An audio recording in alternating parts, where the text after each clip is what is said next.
I'm Reisigo, and I'm attempting to complete every single GameCube game, but I'm randomizing what game I'm playing next. In this episode, we're taking control of everyone's favorite Bandicoot and stopping Cortex's plan in Crash Bandicoot, The Wrath of Cortex. So let's see how our experience with Crash Bandicoot, The Wrath of Cortex went in 2024.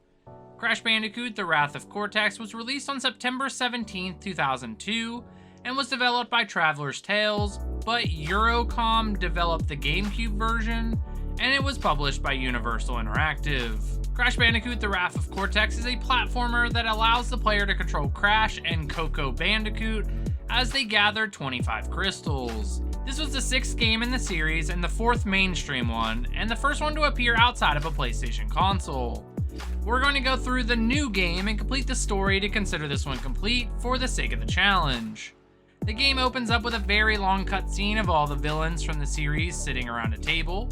Uka Uka, a floating witch doctor mask, is running the meeting and is complaining, saying that their track record of spreading evil is very bad, and orders the others at the table to eliminate Crash Bandicoot, mainly because he's always the one that stops their evil plans.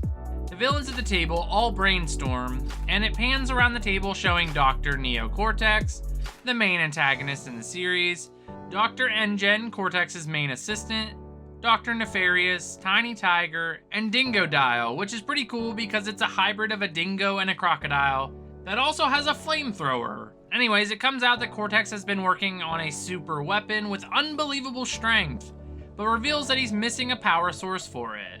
Uka Uka then suggests using the Elemental Mask, a group of masks that have elemental powers over earth, water, fire, and air, and they will be able to power this super weapon known as Crunch Bandicoot. Then the cutscene ends and we get another cutscene right after. In this scene, Crash, Coco, and Aku Aku are spending a nice day down at the beach when all of a sudden a volcano erupts, a storm rolls in, and a massive wave comes out of nowhere, taking away all of the fun. Aku Aku has an idea of what is happening and decides to visit his brother Uka Uka on this random jungle planet thing in space. Once he arrives, he finds out that his brother has awakened the elementals, and they appear and attack Aku Aku. He tells them that they will stop all this, and then he leaves and shows back up at Crash and Coco's house. He tells them about the elementals and how they can imprison them again, but they need crystals that are scattered across the earth. They need to get 5 for each one of the masks, and they come up with the idea of using Coco's virtual reality hub system that will allow them to travel the world and gather these crystals. This is a huge logic issue though, because if it's in virtual reality, then they're not actually getting the crystals. So I have no idea how this plan would actually work. Anyways, that ends the cutscene, and then we get one more right after. This one is simple, and it's just Cortex breaking into the virtual reality hub and telling Crash that he won't be able to stop them, and we get to meet Crunch finally. He's like a bro of all bros and talks about how he won't have any issue exterminating us. And then the cutscene ends. Finally, after all of that, we can finally control Crash. Let's talk about how this game works. We're in virtual reality, and we can travel by heading into each virtual reality hub world. The first one we can do is Earth, and once we complete the 5 levels and the boss fight in that area, we can move on to the next one. But the virtual reality system is going to act as the game hub. We can save here, check our status, and pick which levels we want to play. When we enter the area for Earth, we can go to level 1 called Arctic Antics, the very first level of the game. But before that, we get a cutscene of the Earth Elemental Mask, Rocco, talking smack to us, and then also introducing himself to us, which is sort of weird. The thing that blows me away is that we're over 10 minutes into this game, and we haven't gotten anything but cutscenes or dialogue so far. It's normal nowadays, but back when this was a new game, almost all the games threw you right into it, without much thought of the story. Is this game before its time? We're finally playing the game, and the first level is Arctic Antics, and it's just an ice and snow level, but very simple. Just a way to get the players used to the controls of the game. If you don't know, Crash Bandicoot is a platformer, so we're going to do a lot of jumping, collecting, and fighting as we go through each level. The controls are very simple. We can jump to clear gaps and reach new areas of each level. We can attack by spinning, and that will hurt and take out the enemy. But on the flip side, we can't be touched during the level or we lose a life. If we run out of lives, then we get a game over and have to continue from our last save. Pretty standard stuff there. We can collect Wumpa Fruit throughout the level, and if we get 100, we get an extra life. Outside of that, the gameplay is rather simple. We need to make it to the end of the level and collect the crystal to complete the level. There are other objectives that we can do during the levels though, and they will give us gems and relics. We need these gems and relics to unlock secret levels in the game, but since we're not going for 100% in this one, we just need to complete the normal level by collecting the crystal. This is not something that I will be bothering with collecting the gems and relics. These gems and relics can be earned though by destroying all the crates in the level, completing the secret level within the level, and then coming back and beating the time trial for the level, which just means completing the level faster than the time trial that's set for it. The collecting of the crates is the hardest in my opinion because of how easy it is to miss a crate. Or a crate will just be hidden somewhere and you just won't know. I don't think I complete a single one of these during my playthrough, but if I do, I'll mention it later on. The last thing I should point out right now is that there are two special types of crates in the first level. The TNT crates that will explode but have a countdown so that we can use these to take out enemies, find secrets, or just clear a path, and they're usually not that dangerous because of the countdown. However, there is another crate that is labeled Nitro, and that thing blows up immediately, and it will instantly kill us, so we need to stay clear of them. And then at the end of the level, we're given a detonator to blow them up for all the crate challenges. There are also power-ups we can collect while playing. We can get Aku Aku in one, and he will allow for us to take a hit and not die, so this is very helpful. If we collect 3 of Aku Aku, we can get temporary invincibility, which can be very helpful. We can also find extra lives and bundles of Wumpa Fruit. And lastly, there are crates that are checkpoints so that if you die, you don't have to start at the beginning of the level every single time. I think that covers everything for now, but we're going to get some permanent power-ups once we beat the first boss. After a lot of dying and getting used to the controls for the game, I was able to complete the first level of the game, and I didn't do that bad, getting 83 out of 147 crates in the level. Next up is a level called Tornado Alley. In this level, we get to fly around an airplane and take out these generators that are creating tornadoes. There are 6 of them in total, and we just need to complete it before we take too much damage and die. There are things flying around and other airplanes attempting to take us out. We can shoot them down before they get to us, but that's not the objective for the level. The game is nice in this level and it drops health for us, so we can restore health just by shooting down the parachutes. There are crates in this level too, and they fall in on little parachutes as well, but I was struggling a bit with the flying, so I didn't really bother with them. I think there is 15 total for this level, so a lot less than the last one, but after a couple attempts, I was able to complete the level and move on to the next level called Bamboozled. But before we start, we get a little scene of Rocco talking smack again. This is the pattern you can expect to see with this game. Start a VR hub, cutscene from Elemental, then complete a couple levels, another little cutscene from Elemental. So I'm not going to talk about all of them, but this is another one.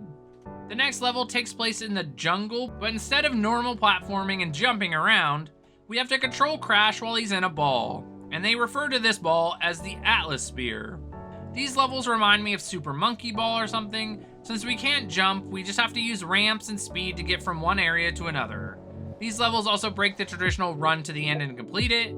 Usually we can get to the portal at the end without exploring sections of the level, so if you wanted to save time while playing the game, these are the levels that you would do that on. So something to mention, since I haven't yet, is that when playing the level, we have UI that comes in. On the top left, we have how many Wumpa Fruit we collected. In the middle at the top, it will show us how many crates we destroyed in the current level. And in the top right of the screen, it will show us how many lives we have left. I like that they kept it at the top of the screen because it's not covering anything important while playing the game. I really dislike when you collect something and it covers your character and then you fall and die. So this was a good choice. Anyways, these levels are some of my favorites in the game, but not a whole lot takes place in them. It's more just roam around and try not to fall off. I explored all of this level and I think I would have gotten all the crates in this one, but I still didn't know that the Nitro crate at the end of the level could be hit and would destroy all of them in the level. So I think those were the only crates left that I missed, and I still ended up getting 100 out of 125, which is good.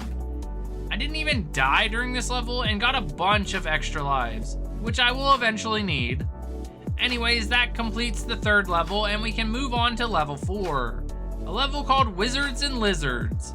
We're back to normal platforming for this one, and it takes place in an old style castle setting. And now there's new wizard enemies that will shoot us with projectiles. There's knights with shields that are in their boxers for some reason. We get this really cool part where a dragon is chasing us, but we're running towards the screen. Just like in Indiana Jones in the boulder scene. I think that's the inspiration, but it's really good. We just have to jump and not fall, and we can't let the dragon catch up to us until we reach the point where something happens and we can get away. This happens a bunch of times during the game with different things, so they really liked these parts when developing this game. Outside of that, this level is pretty standard Crash and nothing else exciting pops up. I did finally figure out how the nitro box at the end worked, so that was good, and then we had to blow up 2 wizards at the end. Then we finished the level with 124 out of 129 crates destroyed. I know that I'm not going for them and it doesn't matter in terms of the challenge, but I like to point out my total just because I think it's a fun thing to add into this game. That completes level 4, and we can move on to level 5, Compactor Reactor. This level starts with us riding a minecart and leaning right and left to avoid nitro boxes while collecting crates and fruit. Then we're shot into a lab looking area and we have to deal with these scientists throwing chemical reactions and vials at us. This is just standard platforming, but the level design is very good in the lab theme ones. We're going to start going a bit quicker through all the levels because we're going to see a lot of platforming and nothing different. So I'll still mention each level and talk about them for a second, but I don't think I'm going to go into great detail with each one. Anyways, we complete this level with 114 out of 150 crates and finish the 5th level in this VR hub, meaning we unlock the 6th level and the first boss fight in the game. This level is called Rumble in the Rocks, and this is going to be the first time we fight Crunch with the power of one of the elementals. But before we can do that, we get another dialogue cutscene where Crunch talks smack and Rocco tells us we shouldn't have been collecting the crystals. In this boss fight, we're going to be back in our Atlas Sphere, and we're going to be in an arena. Think of Beyblades, but if one was a rock and way stronger than the other one.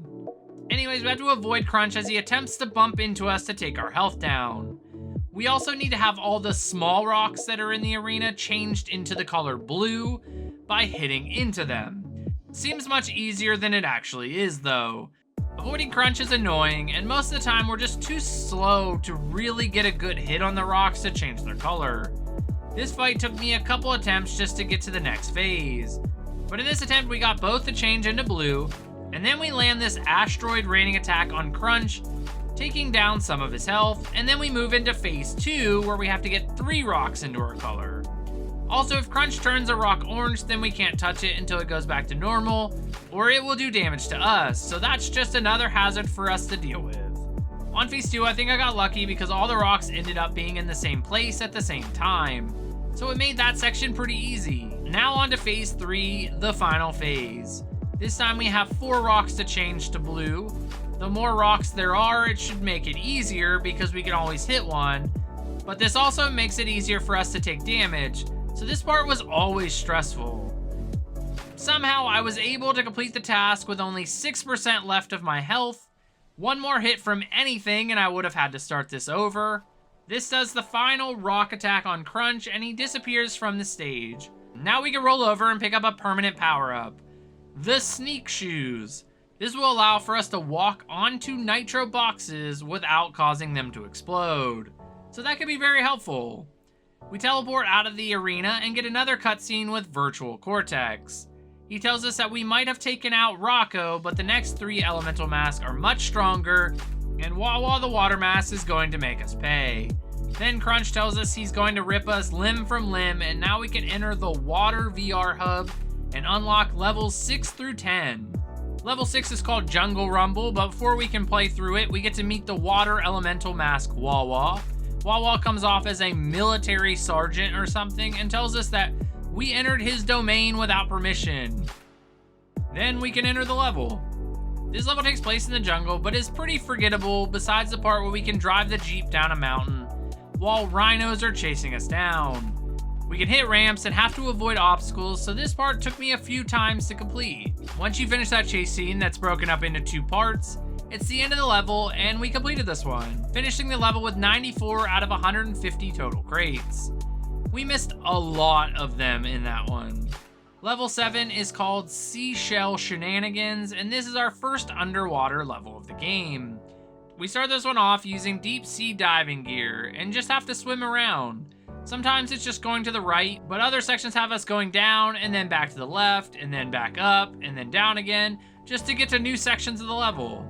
I've never really liked water levels in most games, but these ones weren't that bad. The worst part of this level is the dropping anchors that one-shot kill us though. They're really hard to see and they fall fast, so avoiding them takes some getting used to. Towards the middle of the level, we find a submarine and we can drive that around, which makes for a much easier experience underwater. We can shoot missiles forward with the submarine and they destroy almost everything. We can also drop explosives down to take out enemies, so the submarine is very versatile. The sub is still fragile, so we can only take a single hit while in it. So we can't just sprint our way through the rest of this level. After entirely too long and too many attempts, I was able to complete this level, and I got 93 of 99 crates, which I thought was pretty good since I didn't know where I was supposed to even go. Level 8 is called Banzai Bonsai, and this level has an Asian theme to it. But what's different here is that this is one of the levels that we get to play as Coco instead of Crash. I was really hoping they would play differently, but it's exactly the same. Same moveset and skills. It's fine because the game has pretty good controls, but this was their chance to change something up about this game. The level is fine too, nothing all that exciting, just a solid platforming level, and I completed this one with 150 of 154 crates, so I ended up missing a lot of them. Level 9 is called That Sinking Feeling, and this is another one of those missions where we can fly around and take down things. But instead of being in an airplane, we're on what looks like a mechanical horse or something. In this mission, we have to destroy 6 military boats that are shooting missiles at us. Compared to the last few levels, this one was extremely easy and short. Next up is the last level in the Water VR Hub, Level 10, called H2O No. And this one takes place underwater again. We start in the submarine, and the first third of this level takes place using that. Nothing new from before, just making our way to the right. Once we get far enough in, we find an underwater cave and a checkpoint that switches us back to playing as just Crash. This section has us running through caves below some lab, avoiding water that has electric flowing through it, making this part have some very precise platform sections. The scientist minions are back for this part, and they're still throwing vials of chemicals at us. There were some sections that were challenging during this level, but I got through it and even broke 111 of 165 crates in the process. That finishes up the final level of this section, and now we're able to fight the boss for the water hub. This level is called Drain Damage, but before we go into the boss fight, Wawa and Crunch tell us that they're gonna ring us out. Water pun. Then the boss fight, which isn't much of a boss fight, but platforming with very, very perfect timing. In this boss fight, we start on a wooden platform, and on the next wooden platform, Crunch is standing there with the power of Wawa. Crunch will shoot energy waves at us, and they can either be low, and we'll need to jump over them, or high, and we'll need to crouch below them. Not that difficult, until you realize that there's water everywhere, and the little platforms that we have to use to get to where Crunch is don't stay afloat, so we have to time our jumps over the energy waves, but also land on these small platforms, and then we can't stand on them for too long, or they'll sink into the water and we'll die. The idea isn't that hard, but I struggled with this concept. Look at my life counter when I finally beat him. I lost around 20 lives to this fight alone. Once we do make it to Crunch, we just have to spin attack him, and he'll move to the next bigger platform and change his pattern. We have to do this a total of 4 times, and then we beat the boss fight. I'm going to spoil it already, but this was the hardest fight in the whole game for me. But once we beat him, we get the permanent power-up called Double Jump. That allows for us to jump twice in the air, meaning that we can reach much higher sections in these levels. Then we get another cutscene dialogue with Cortex, where he tells us we're annoying and making him look bad. Crunch tells him he doesn't need the elementals to take out Crash, but Cortex tells him that he's going to work with Pyro, the fire elemental mask, and get rid of Crash. Then we're free to head into the Fire VR Hub and start the levels in there. Speaking of level 11, It's called the Gauntlet. But before we get in there, we get a cutscene with Pyro. I'm not sure what his character theme is. Like, the other two had personalities that were noticeable, but this one, I'm not sure. He does tell us that our fur looks flammable though, and then we can go into level 11, another castle level. There isn't much new in this level besides sections that require for us to use the double jump power up, and some torture devices that are spinning in circles. For the first level of the new hub, I was expecting more out of this one, but I was able to finish it with 97 of 146 crates, and we can move on to the next one. Level 12 is called Tsunami, and is another Coco level that takes place in an area that is heavily inspired by Asian culture. We're making our way through a village, and we can jump on boats in the area and bounce on awnings. The bulk of this level, though, is using a scooter and trying to get away from a massive tsunami wave that is taking out the entire village. This part was very simple, and then that's the end. We got 57 out of 101 crates, and finished this level in around 3 minutes. It was wild. Next up is level 13, and this one is called Smokey and the Bandicoot. This level is a race in the desert in our ATV car looking thing. We have 4 other racers in this race, and we just need to finish in first place. Pretty simple. I like this because it's very different from everything else in the game, but it's just too short. We can finish this in around a minute or so, plus the controls are very loose during this, so it's a bit of a learning curve when making corners, but I was able to win on my very first attempt. It was a photo finish though. Look how close I was to the other racer at the end. That was crazy. Anyways, that leads us to level 14 called Eskimo Roll, and this level takes us back into the Atlas Sphere, but this time we're doing it with ice and snow instead of the jungle. These levels are fun, but they don't really add anything new to them. There's just different enemies and explosive crates, so after a long time, we're able to finish this level, and I even got 79 out of 82 possible crates. In this game, I either miss a bunch of crates and I'm nowhere close, or I miss like a few that I would think I just didn't see or were on a different path that I didn't know about. But when I'm this close, it's so frustrating. I just want to get one level where I get all the crates. Anyways, with that down, we're moving on to level 15, the final level of the Fire VR hub. This one is called Fahrenheit Frenzy, and this takes place inside of a volcano, ? Crash gets some new gear in this one, a helicopter backpack that puts propellers above his head, and we can fly around these caves and over the lava, avoiding enemies and lasers. This might be one of the more annoying levels in this game. This mechanic just doesn't work for me. I think it functions okay, but I'm just not into the idea of this. It's too slow, and I think it limits from what you're able to do with the level. And does this section drag on for way too long? When we're finally able to complete that part, we enter a lab section again, just like all the last levels in each hub. Scientists back and everything. But instead of electric water, we get lava this time around. I really like this one part of this level that we're going through, like an X-ray machine. And we get to play as Crash, but he's just a skeleton. I wasn't expecting it, but it's funny. This level was really long compared to some of the other ones, or I was just bad at this one and it felt super long. But we finally did get through this and finished the level with 90 out of 147 crates, finishing up the final level of the Fire VR hub and unlocking our ability to fight the boss in this section.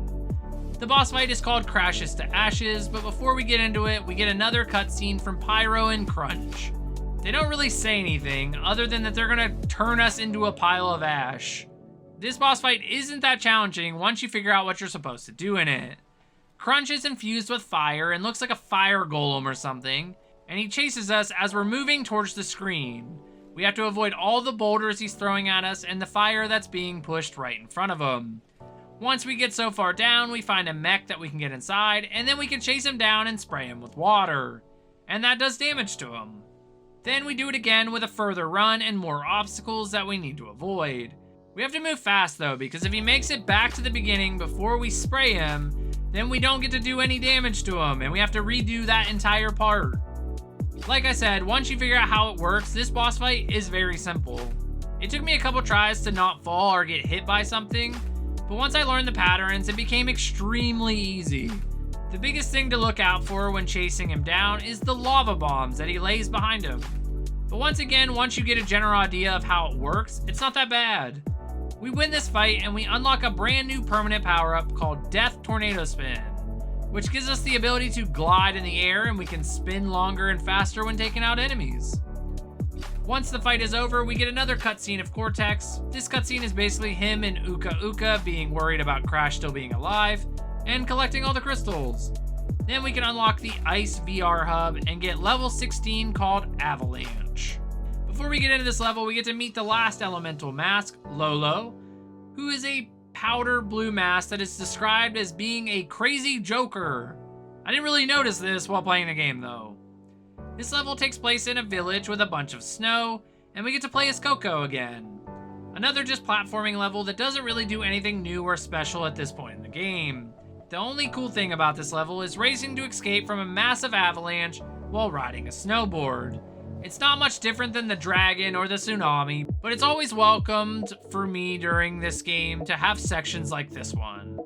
After completing that section on the first try, we finished the level and got 59 out of the possible 113 crates in the level, meaning we didn't do very well at all on that one. Level 17 is called Droid Void, and this takes place back in some sort of lab again, but the big difference in this level is the ability to grab a hold of the ceiling in specific sections and climb across gaps while avoiding enemies and hazards. It's a new mechanic we haven't seen up to this point, so I can't complain. Then we get a long mech section where if you take it slow like I did, there really shouldn't be any issues. We can shoot fruit at crates and enemies, meaning as long as we can make the jumps along the way, we're never in any trouble at all during this section of the level. These levels towards the end are more challenging than the beginning ones, but they really don't add anything new. So if I cover these quick, that's why. Anyways, we finished the level with 133 out of the possible 169 crates, which isn't that bad. I think I missed a bunch because I didn't do any of the secrets. I was focusing on completing the levels and moving on to the next one, so I just never did them. With that done, we can move to level 18 called Crash Droids. This level takes place in space and we get to use Coco as she flies around in a spaceship, avoiding other ships and destroying space stations in the area. It's another vehicle level and it feels much like the others we've done so far in the game. This ended up being a bunch of mindless shooting, so we're going to move on to level 19 called Coral Canyon. We're back underwater and using the submarine again. I always move slow in these levels because of how annoying the anchors can be if we happen to not see one. There are now sharks to deal with, but they swim in one straight line, so they're nothing to really worry about. This is a short level too, which I was surprised by, to be completely honest. Once we get so far into the level, we lose the submarine and turn into Scuba Crash again. So it's the opposite of the other underwater level that we did in one of the previous hubs. We actually did really well at the end of this level and throughout the whole thing, and collected 78 out of the possible 85 crates available to us. This finishes level 19, and we can move on to level 20, the last level of the Ice/Wind VR hub. Level 20 is called Weathering Heights and takes place in another science lab with the scientists returning to throw more vials at us. I think every single one of these hubs end with a lab level just like this one. We go back to climbing on the ceiling again, but I think these parts are easier in this level than the previous one because we're not dealing with the electric sections and there isn't as many enemies. After losing a couple lives trying to figure out the right way to jump and avoid some vents, we're able to finish this level without much issue, even getting 80 of the 140 crates when I was just trying to speed through this one. Now we can do the boss fight for this VR hub, and we're only one hub away from finishing the game. The boss level is called Atmospheric Pressure, but before we can get into the fight, let's hear from Lolo and Crunch again. They make some air and wind puns before we jump right into the fight with a massive genie-looking version of Crunch. In this fight, we have to fly around in an airplane again and shoot at Crunch, but we can only hit him during specific animations before and after he's attacking us. This boss fight comes down to learning the attacks that will happen and being ready to avoid them. If you can figure that out, the damage will come over time, and you'll complete this with no problem. There is a secret to this fight though. If you follow the mask flying around the screen, he'll appear by either the left or right hand of Crunch, his face, or his chest, and based on that information, we can determine what attack he's going to use. If the mask is hovering over his left hand, the hand on the right side of our screen, Crunch will throw a massive ball of energy that we can barrel roll out of the way to the left to avoid.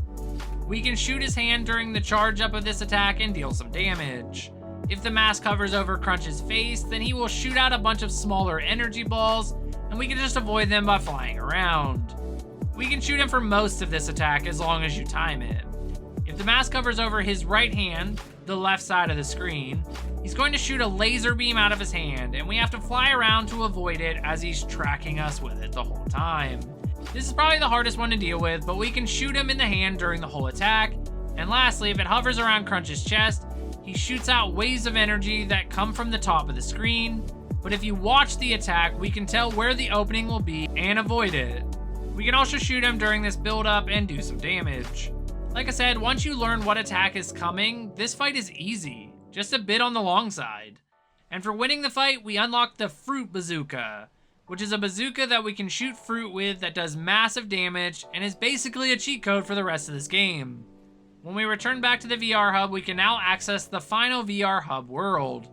This will be the final 5 levels of the game and one last boss fight, so let's do this. Level 21 is called Crash and Burn, but before we enter the level, Cortex has some words for us. We find out in this cutscene that Crunch's elemental powers are maxed out. This is the space VR hub world, and that Cortex doesn't want to fight us, and he would rather us just give up and make it easy for him for once. Then we enter the level, which takes place in a tropical island jungle area. And this is just another standard platforming level. Nothing new in this level, and it doesn't even force us to use the bazooka to complete it, which seems like a waste in my opinion. We do travel through a cave with skeletons at some point, but very uneventful for the first level of the Space VR Hub. Oh well, I guess, let's move on to level 22, but before that, we did get 94 out of the possible 138 crates in this one. The next level is called Gold Rush and takes place in an old western town. I actually very much like the design of this one, and it's another platforming level. The west gives us some climbing on the ceiling section, and then another hand car on a railroad track section.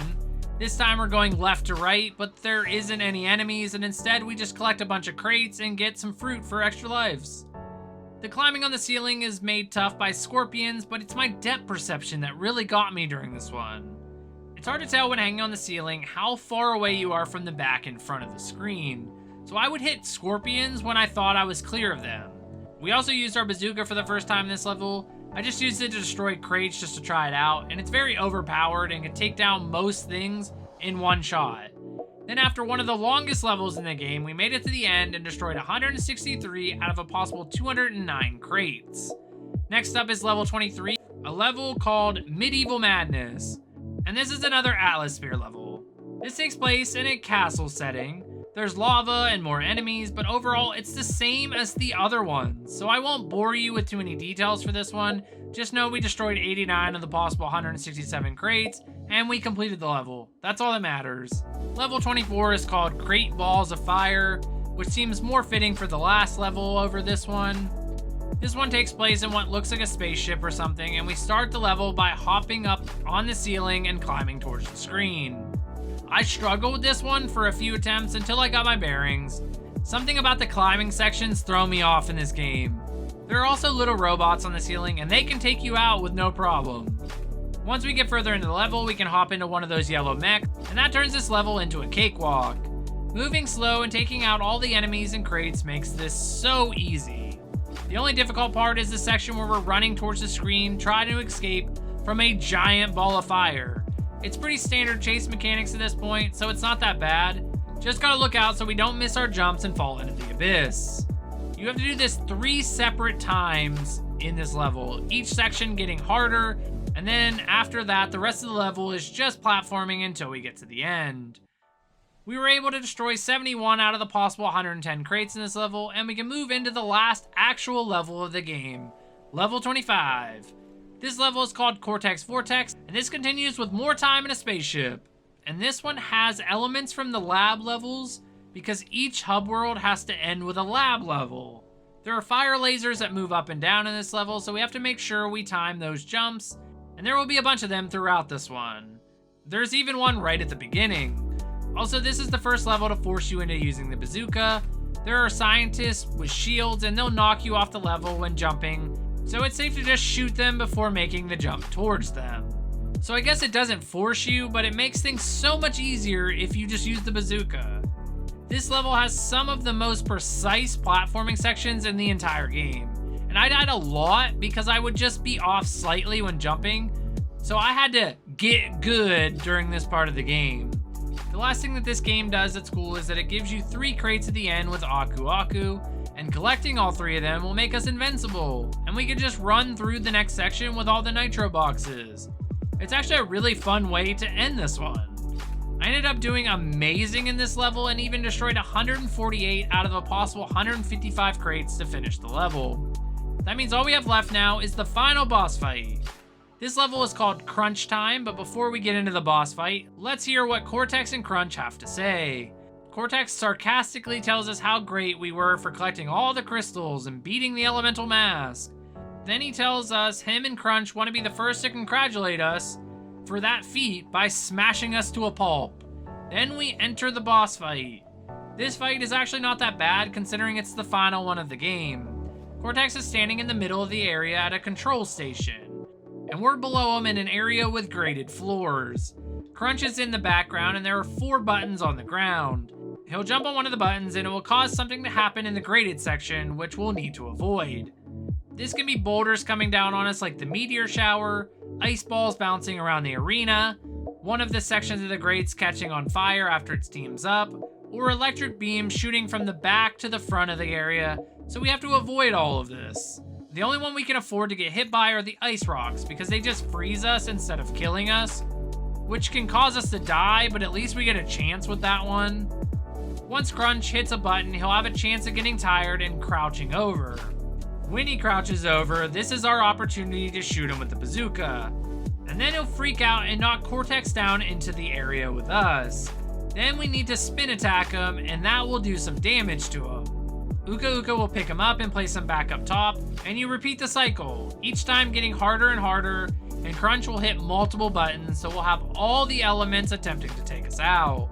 I don't think this is all that bad. And we only have to knock him down to us 4 times and we win the fight. I completed this fight on my 2nd try, so I think as long as you pay attention to what Crunch is about to do, then it ends up being pretty easy. Anyways, once we land the final hit on Cortex, we finish the fight, and we get one more permanent power-up called Speed Shoes. This allows for us to run faster by holding the R button while playing the game. This would be very helpful for completing the time trials if you wanted to go back and do that.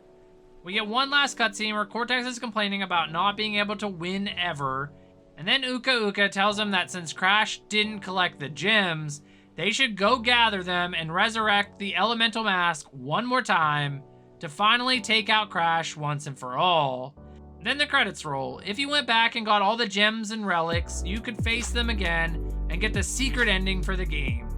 But I didn't do that because it's not part of my requirements, so that means I completed another game for my GameCube challenge, and now it's time to find out if I would recommend this game.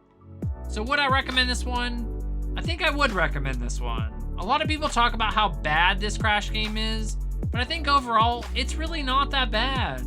It gets old with the mechanics during the later half of the game, but what platformer doesn't? They amp up the difficulty and call it a day. You should be mastering the mechanics by that time anyways. I think the levels are good and the story is fine, so I think if you're looking for a fun platformer that won't take that long to complete, this is a good one to pick up and play. But let me know what you think about it in the comments below. If you want to know what game we're playing next, stick around, but if not, thanks for watching. Check out the video on the screen now from the last GameCube game that we completed in our challenge. If you made it this far, make sure to subscribe to the channel because it helps me out. Like and share this video so we can get more eyes on this challenge.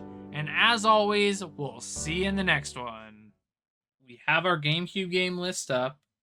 We have 498 games, and on the count of 3, we're going to find out what we're playing next. So 3, 2, 1.